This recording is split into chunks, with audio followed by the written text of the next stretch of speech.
Shalom à tous les auditeurs et auditrices qui nous suivent partout le monde. Soyez les bienvenus à Mère TV Burkina, la chaîne du surnaturel, qui vous présente la voix de l'évangile avec le pasteur Faithman, fils irrévérend, docteur Koné Fini. Bonne écoute et que Dieu vous bénisse. Jésus est le dernier Adam et le second homme.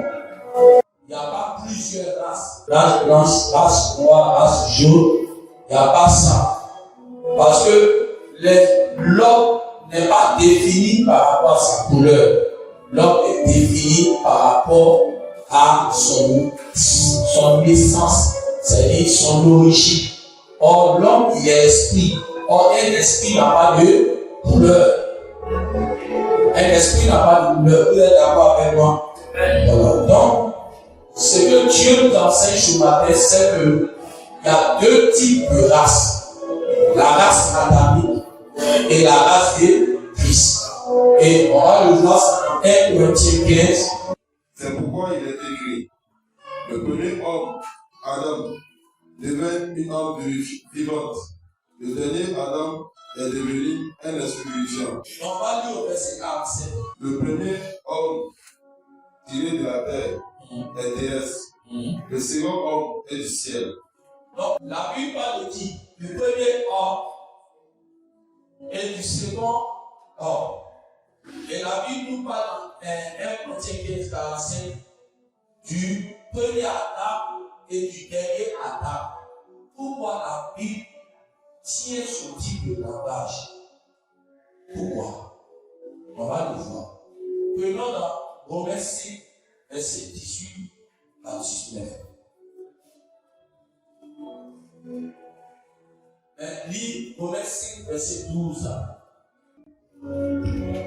Romains 5, verset 12. C'est pourquoi, comme par un seul le péché est entré dans le monde, et par le péché la mort, et qu'ainsi la mort s'est étendue sur tous les hommes, parce que tous ont péché. Jusqu'au 14 à vous dire. Car jusqu'à la loi, le péché était dans le monde. Or, le péché n'est pas imputé, quand il n'y a point de loi.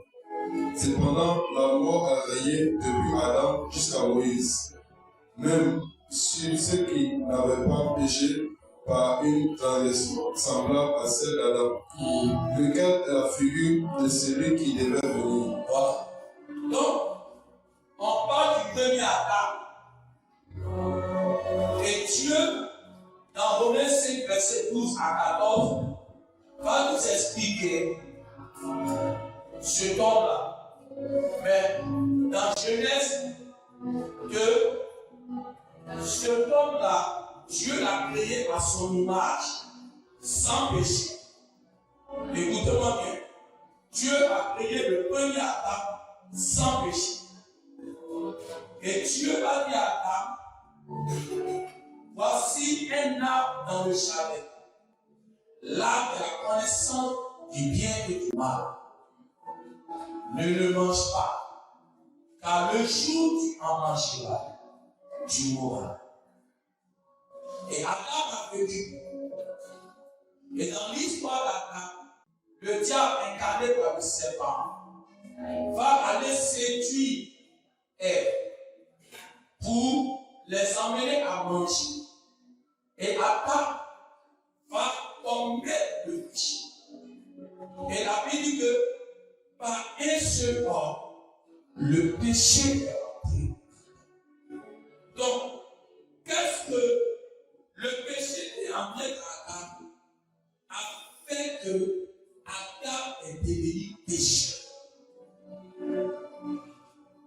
Adam est devenu pécheur. Lui qui était à l'image de Dieu va perdre cette image. Il va devenir pécheur. Et Adam va mettre des enfants au monde. Quand Adam va mettre des enfants au monde, eux ils vont devenir quoi? Des pécheurs. Adam va mettre des enfants au monde, ils vont devenir des pécheurs. Donc, Adam va devenir la race pécheresse. Amen. Donc voilà la première race que l'humanité a connue depuis la création. La race pécheresse. Et comme l'homme est devenu pécheur, la Bible dit dans Romains 6, 23, car le salaire du péché, c'est la mort. Donc, Dieu avait prévenu Adam, s'ils mangent, ils vont mourir. De quelle mort s'agit-il? La mort spirituelle, la séparation entre Dieu et l'homme. Donc, notre nature pécheresse va nous séparer de Dieu. Va nous emmener à nous séparer. Il y aura un blocage. Donc, le péché qui est entré avec la race humaine est devenu pécheur. Et par conséquent, cette race pécheresse dont toi tu m'écoutes, elle va être séparée de Dieu. Et la Bible dit dans Romains 5, allons-y, verset 18. 18. Ainsi donc, comme par une seule offense, la condamnation a atteint tous les hommes, de même par un seul acte de justice, la justification qui donne la vie s'étend à tous les hommes. Donc, on dit par un seul acte, la condamnation atteint tous les hommes. Donc, le fait que l'homme est séparé de Dieu va créer la condamnation de l'homme pour aller en enfer. Regardez ce que le péché a produit. La séparation est Dieu. La condamnation par la terre. On n'est pas pécheur. On n'est pas pécheur parce qu'on commet des actes de péché. Écoutez-moi bien. On n'est pas pécheur parce qu'on commet des actes de péché. On est pécheur parce que on vient d'Adam qui est pécheur. Amen. Donc il y a des gens qui ont tendance à dire que même les païens sont mieux, c'est-à-dire ils sont gentils que les chrétiens. Ils font de bonnes choses que les chrétiens. On peut être moralement bon, mais être péché. Parce que les hommes regardent l'homme mauvais par rapport à l'acquis pauvre. C'est pas ça. Écoutez-moi bien. Écoutez-moi bien. Pour que vous compreniez ce qui se passe. C'est pourquoi, quand tu as un frère apparemment qui ne va pas dans un acquis, qui ne croit pas, qui fait de bonnes choses, toi tu dis qu'il n'a pas besoin de Jésus. Mais tu te trompes. Tous ceux qui naissent d'un père et d'une mère, comme ils viennent d'Adam, ils sont des pécheurs. Ils sont séparés de Dieu, ils vont en enfer. Donc Dieu ne nous condamne pas à cause de nos actes. Dieu nous condamne à cause de quoi? De notre nature pécheresse. C'est notre nature pécheresse qui nous conduit à l'enfer. Je ne sais pas si vous pouvez comprendre. Amen. Donc, le péché qui est entré a donné une nature pécheresse à l'homme. Et c'est cette nature pécheresse qui le sépare de Dieu. Regardez, je peux moi aussi, sans parler de moi aussi, mourir. Bravo. Mais ça ne veut pas dire que je ne suis pas mourir. Je suis mauvais à cause de quoi? À cause de mon origine de mon père, mes parents. Donc, je suis pécheur à cause de ma racine de mon père. Mon père, c'est qui?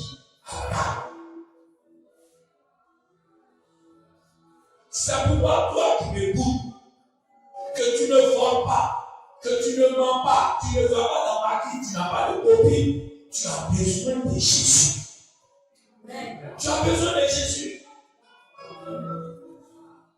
Donc, l'humanité juge les gens en fonction de la bonne moralité. Or, Dieu ne regarde pas les humains en fonction de la bonne moralité. Est-ce que je parle à quelqu'un? Dieu nous juge en fonction de notre nature. Regardez, si je demande à quelqu'un qui est pécheur, vous allez dire c'est celui qui pêche. C'est faux. Le pécheur, ce n'est pas celui qui a commis l'acte de péché. Le pécheur, c'est celui qui est né là-bas. Si on demande à tout le monde qui est pécheur, on va dire le pécheur, c'est celui qui va dans la vie, celui qui boit, celui qui fume. Non! Le pécheur n'est pas défini en fonction de ses actes. Le pécheur est défini en fonction de sa racine de naissance. Pour toi, un pécheur, c'est celui qui va chez les pécheurs. C'est celui qui est dans la vie. C'est celui qui fait quoi? Qui est homosexuel, qui est prostitué. C'est faux. Le pécheur n'est pas ça. Ça, ce sont les actes des péchés, des péchés. Mais le pécheur, c'est parce que nous tous, nous venons de qui? Adam. Or, Adam est pécheur. Donc, il avait des enfants au monde et avec tout ce qui est sur la terre se reproduit selon quoi? Se reproduit selon quoi? Ça n'a. Donc, si Adam est devenu pécheur, quand il va mettre des enfants au monde, eux seront comment? Ah.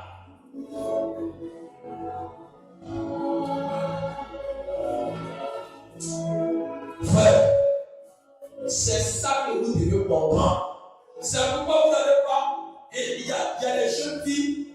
Ça veut dire que quand vous évangélisez ce qui vous fatigue, vous évangélisez parce que quelqu'un, il est là, il est à vous la vie. Et allez évangéliser lui là.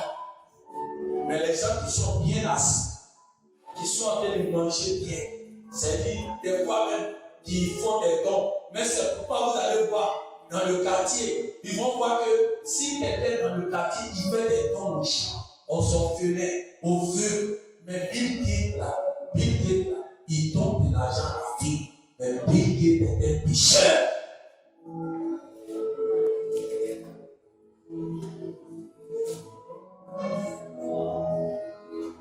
Les orphelins, s'ils donnent de l'argent à la fille comme prédit.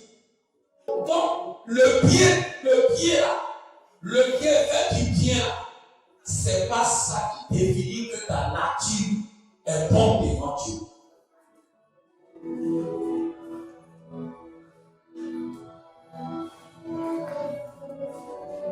C'est pourquoi on ne n'est pas chrétien.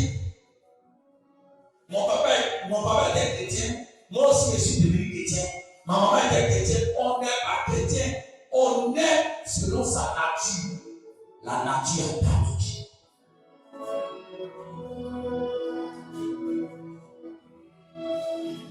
Que c'est mon papa, on a construit l'église, on est né dans l'église. Toi tu es né dans l'église, ça ne change pas ta nature. Est-ce que je me fais comprendre ce matin? Nous sommes devenus des pécheurs par la faute de qui? Ça, c'est la race première, le premier Adam, la race pécheresse. Maintenant, pourquoi Jésus est le dernier Adam? On l'appelle dernier Adam parce que il va devenir le sacrifice de Dieu pour mettre fin à la race adamique. Amen. Parce que si quelqu'un ne mettait pas fin à cette race, elle va se reproduire. Maintenant, comment Jésus va mettre fin à cette race? Amen. Comment Jésus va mettre fin? D'abord, dans Jean 1, il dit dit voici l'agneau qui porte le péché du monde. Et on va voir ça dans 1 Pierre 2, verset 4. Jésus va d'abord s'occuper de la race adamique en ôtant le péché. Lui qui a porté lui-même nos péchés en son corps sur le bois, afin que mort au péché, nous vivions pour la justice. Lui passe par le maître. C'est bon. Donc il a porté le péché dans son corps. Parce que pourquoi il a porté le péché dans son corps? Parce que le péché qui a pris a donné quelle nature à l'humanité. Donc il faut qu'on porte d'abord le péché. Donc il va mourir à la croix pour porter le péché là dans son corps. Prenons 2 Corinthiens 5, 21. 2 Corinthiens 5, verset 21. C'est lui qui n'a pas connu le péché. Il a fait devenir péché pour nous, afin que nous devenions en lui justice de Dieu. Donc, Jésus venant pour qu'on l'appelle le dernier Adam, parce qu'il va le mourir à la croix. Il va le mourir à la croix. Or, tout le monde sait que pour que quelque chose soit détruit, il faille qu'on constate la mort. C'est comme par exemple, si je veux détruire la famille Wodrapo, il faille que je tue tout le Wodrapo. Jésus va s'identifier à Adam. Il est devenu le dernier Adam. Mais le dernier Adam sans péché. Le dernier Adam sans péché. Amen. Donc, pour détruire le dernier Adam, il fallait que Jésus puisse mourir en tant qu'homme adamique à la croix. Et quand il est mort, Adam n'existe plus.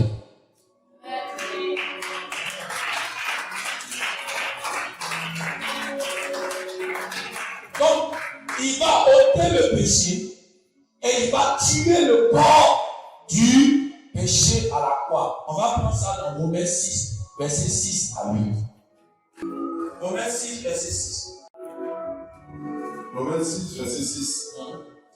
Sachant que notre vieil homme a été crucifié avec lui, afin que le corps du péché fût détruit, pour que nous ne soyons plus esclaves du péché. Le corps du péché fut détruit. Donc, pour que le corps du péché fût détruit, il fallait quoi? La mort de Christ à la croix. Et la Bible dit, lui qui n'avait pas péché, Dieu l'a fait devenir péché. Dieu l'a fait devenir péché. Lui qui n'avait pas péché. Donc, en un mot, Jésus est venu nous remplacer. Jésus est venu prendre notre place.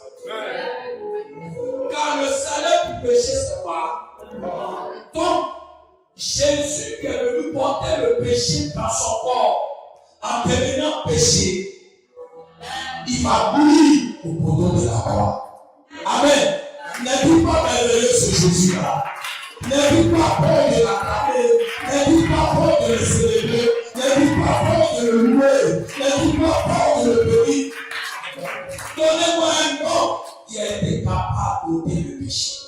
Donnez-moi un nom qui a été capable de détruire la race humaine, la race adamique. Sauf Jésus, l'agneau de Dieu qui ôte le péché du monde.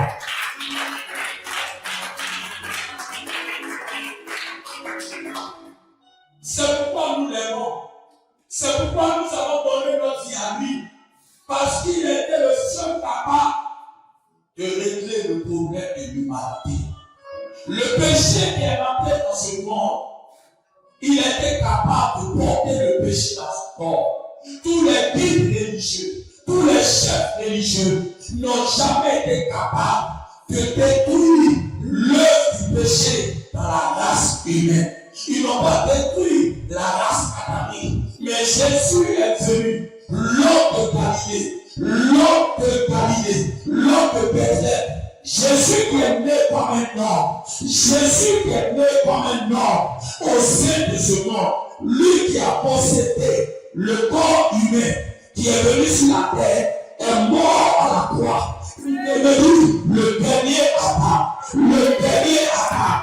Et Jésus le fait à la race adamique. Alléluia! Quand on parle de la foi chrétienne, on parle d'un homme qui est venu sauver l'humanité. Aujourd'hui, il y a tellement de questions dans nos églises, dans les mots chrétiens, parce que tout le monde ne sait pas pourquoi Jésus est divin.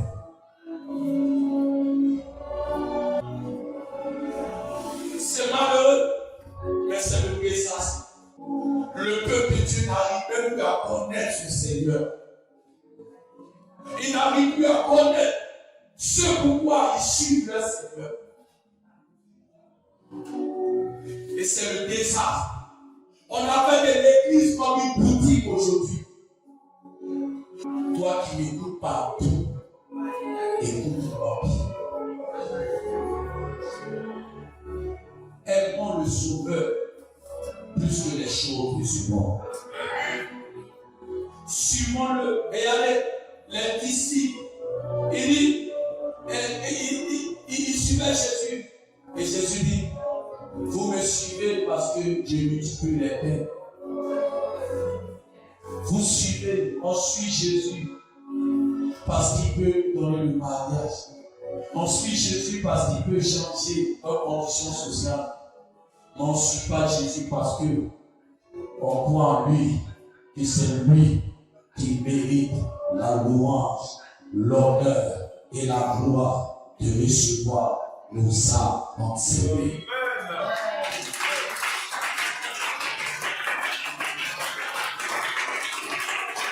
Apocalypse 5, Jean a dit, je regardais en bas sur la terre, d'en haut dans les cieux, et je n'ai vu personne digne d'ouvrir les cieux. Il dit, Jean ne plaît plus, car voici l'agneau qui a vécu est digne d'ouvrir les cieux. Et qu'est-ce qu'ils m'ont dit après? À lui soit l'honneur, la gloire, le règne d'éternité à éternité. Donc on le suit parce qu'il nous a sauvés. On le célèbre parce qu'il nous a aimés et nous a sauvés. Peu de Dieu faille que vous le comprenez. Donc qu'est-ce que Jésus a fait?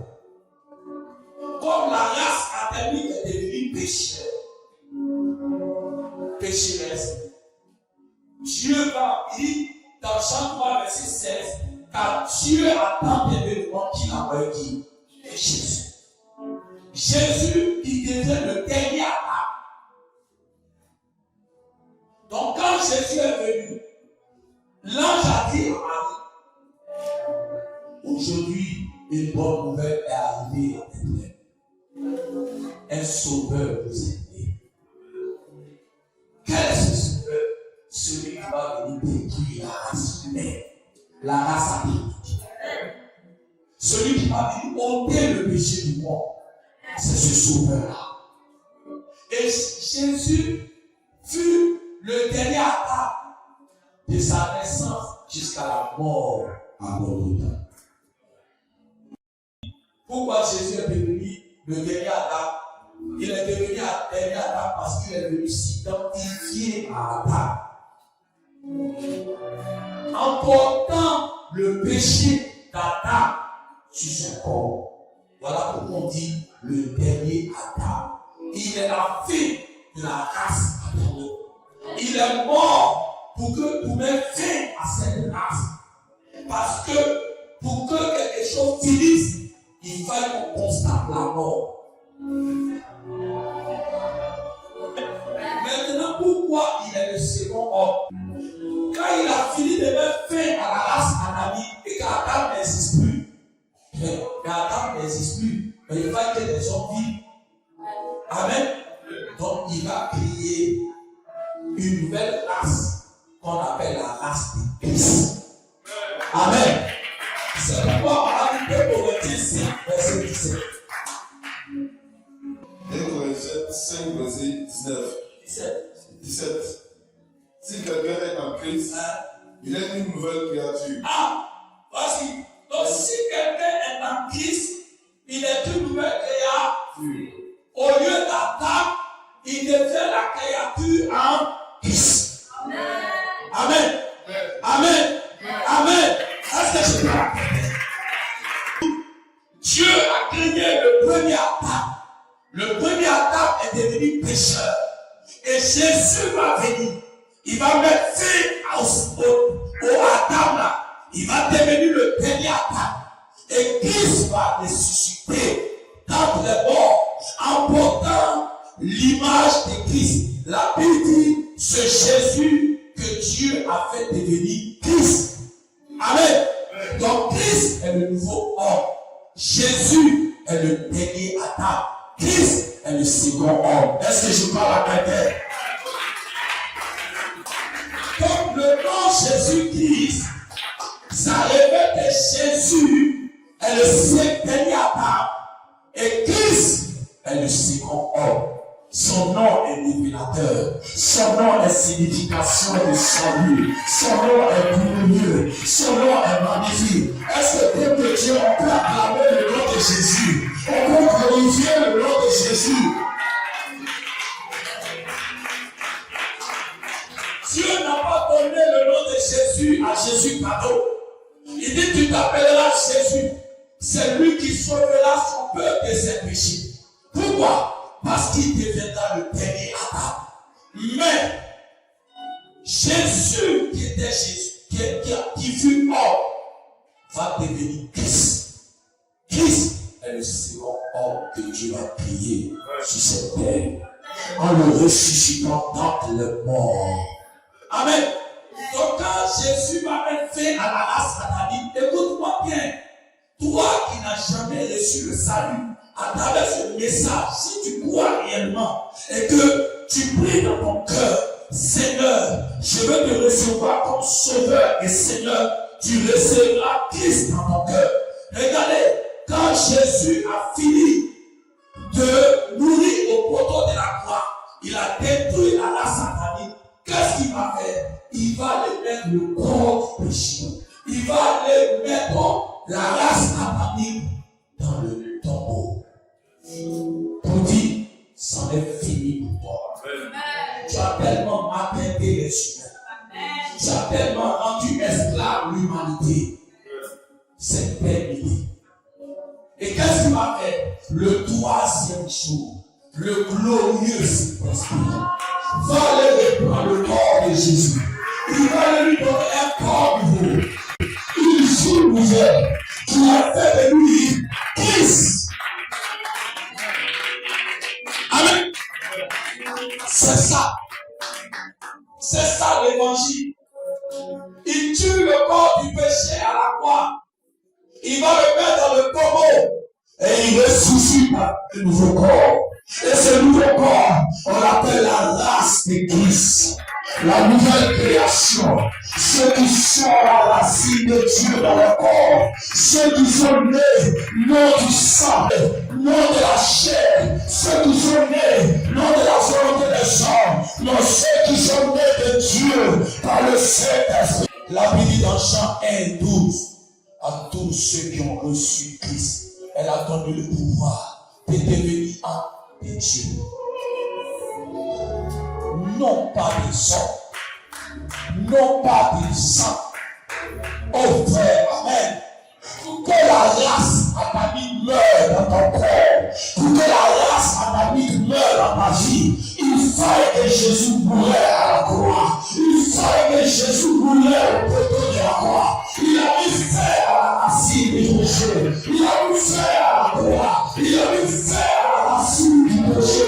Il a mis fin à la table. Et quand il fut ressuscité, aïe aïe aïe, quand il fut ressuscité,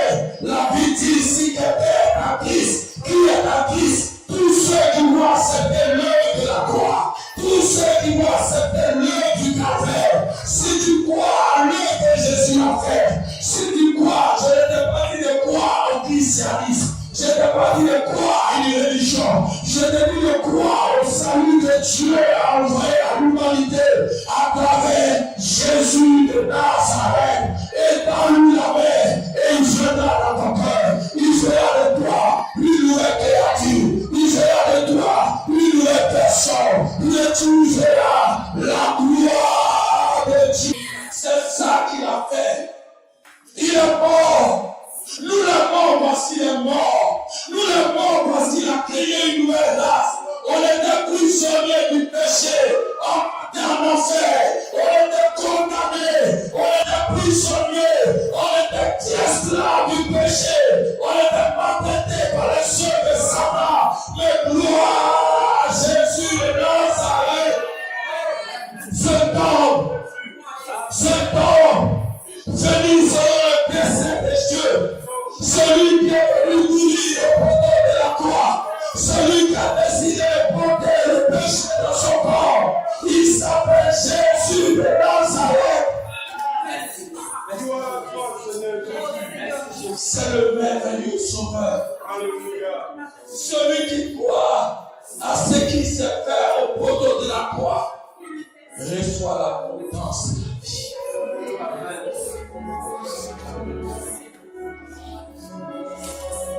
Il est le second homme parce qu'il a créé une nouvelle race.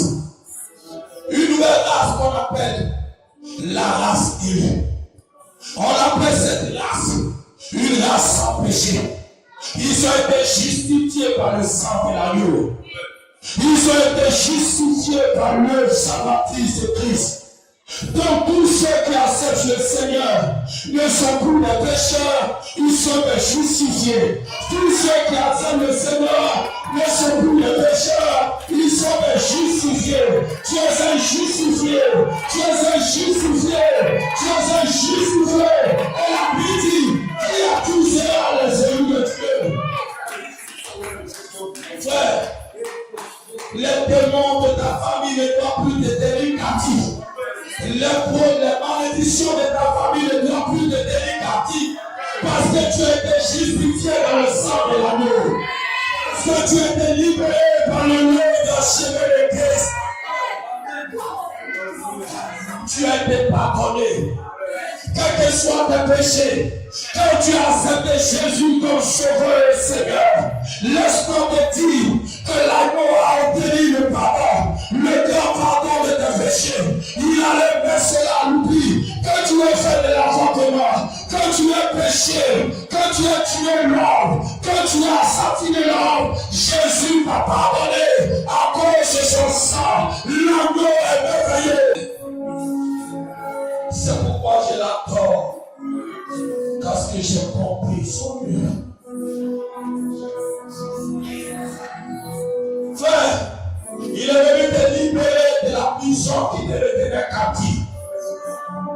Ne te vois plus comme le passé. Ton sauveur est mort pour toi. Ton sauveur a donné sa vie au poteau de la croix. Ce qui faisait que ta vie était en état, ce qui te retenait captif, c'est le corps du péché. Mais la bonne nouvelle ce matin, laisse-moi te dire que le corps du péché fut détruit. Le béni à table qui fut Jésus de Nazareth a été ressuscité. Il a été ressuscité. Il a donné une nouvelle vie. Où tu es en train de me regarder, je déclare, si tu écoutes ce message et tu reçois la mort de Jésus, tu reçois l'œuvre de Christ dans ton cœur et que tu dis, Seigneur, je suis un pécheur, je t'accepte comme sauveur et Seigneur, viens habiter dans mon corps, pardonne-moi de mes péchés, je veux te recevoir comme sauveur et Seigneur. Je déclare que toute maladie de ton corps, tu es guéri, toute maladie de ton corps, tu es guéri, toute puissance qui te est partie et te libère, tout problème qui t'accablait, te libère, au nom de Jésus, au nom de Jésus, au nom de Jésus. Tu es de la race de Dieu, tu es un vainqueur, tu es de la race de Dieu, tu es un vainqueur, un sorcier qui dominait ta vie, là où tu tombais, toi qui n'arrives pas à tomber, je commande à tout esprit que de libérer au nom de Jésus, au nom de Jésus. La Bible dit dans Esaïe, car tu as du prix à mes cieux, je te rachète. Il dit, je donne des hommes à ta place. Il a donné qui à ta place? L'homme de Galilée, Jésus de Nazareth. Il a donné à ta place.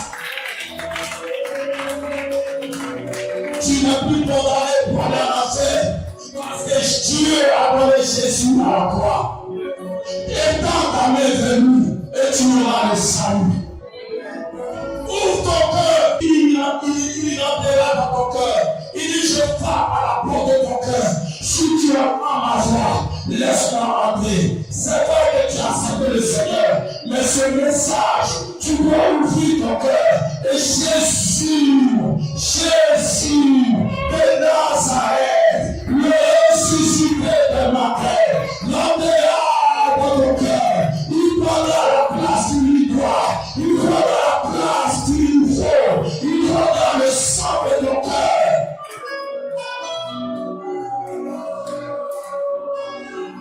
Chant du monde, écoutez-moi bien. On n'a qu'un seul sauveur qui fut donné à la croix. Il s'appelle Jésus. Si tu veux accepter Jésus et que tu n'as jamais reçu Christ dans ton cœur, incline la tête. Là où tu te trouves, quel que soit le lieu où tu es, et tu vas inviter Jésus dans ton cœur. Tu vas prier avec moi à le recevoir ce matin. La Bible dit dans Romains 10, si tu crois dans ton cœur que Dieu a ressuscité Jésus dans les morts, tu seras sauvé. Car c'est en voyant du cœur qu'on parvient à la justice. C'est en confessant qu'on parvient au salut. Et tu vas confesser avec moi, Seigneur Jésus, je crois que tu es mort et tu as donné ta vie. Je reconnais que je suis un pécheur et je te demande pardon d'avoir béni sans toi. Et en ce jour, je t'accepte comme sauveur et Seigneur. Viens habiter dans mon cœur et ton sang me lave. Au nom de Jésus. Amen. Acclame. Merci d'avoir écouté ces messages. Que le Seigneur vous bénisse. Nous croyons que vous avez été bénis par ce message.